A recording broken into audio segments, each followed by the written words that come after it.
I've been asked, what can you do to get out of this present situation? And I had to have a conversation with my friends. And because what we also need to find out to do something like that is to determine what is actually going on.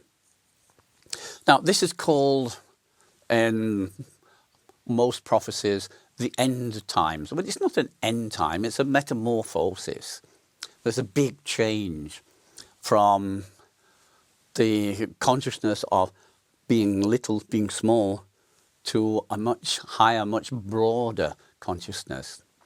That's what's actually happening. And those who want to make the change go with the new levels are not, unfortunately, at the moment, in the majority. There's another group who have not only themselves decided to die, but also to pull as many as possible with them into death and destruction.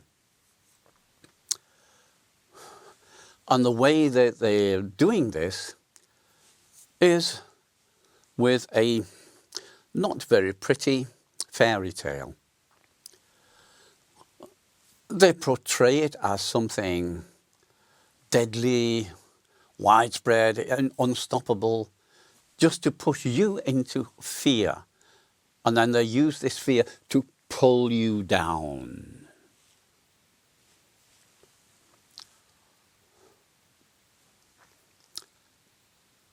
But this fear has no reason.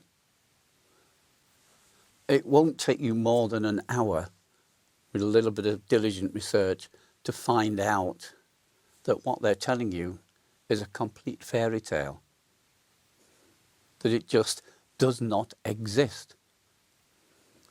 There is no fantastic new disease. There is no virus. All they're doing is using a completely meaningless test, which doesn't even test for the so-called virus, to create the illusion, the fantasy of millions of sick people. And there aren't. Those people are not sick. Are you? You are not sick. But they try to persuade you to become sick by restricting your breath. How many have already died from that? Quite a lot. But are you willing to let them succeed with you? Do you really want to go down with them? Is that the purpose of your life as you perceive it? Well, there's another way.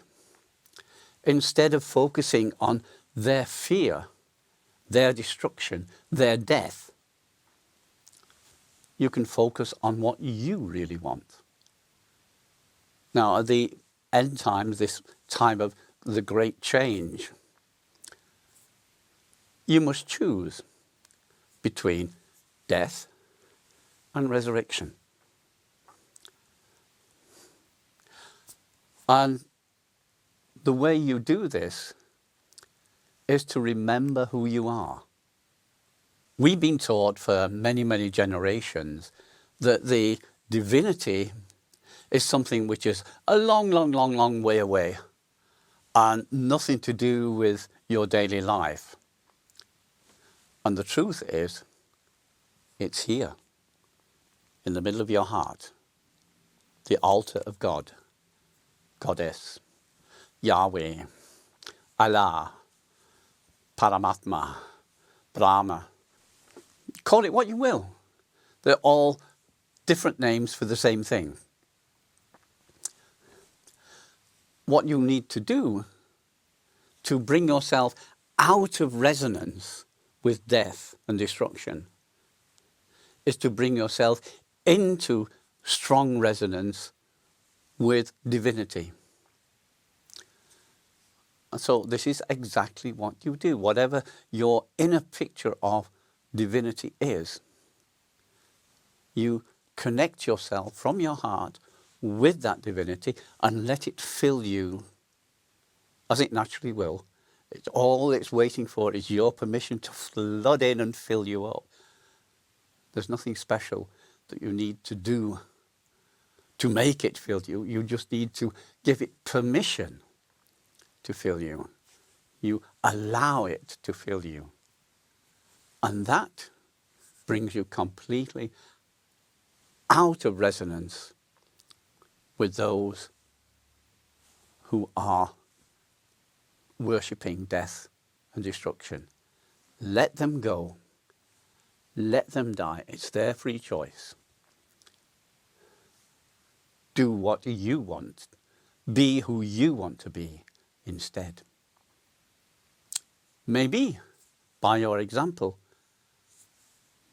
others will change their minds and join with you. And then you can explain to them exactly what's needed to make sure that you get to where you want to be, to become who you really are. Now, maybe during the course of the next few weeks, there'll be some extra exercises or meditation or whatever will be given to me to pass on to you. But one very, very powerful tool is already there. It's the Messiah series on YouTube. You know, that's 9 lessons in becoming the Messiah, who you really are. Use them. That's what they're there for you to use. Just do it. Thank you. Namaste.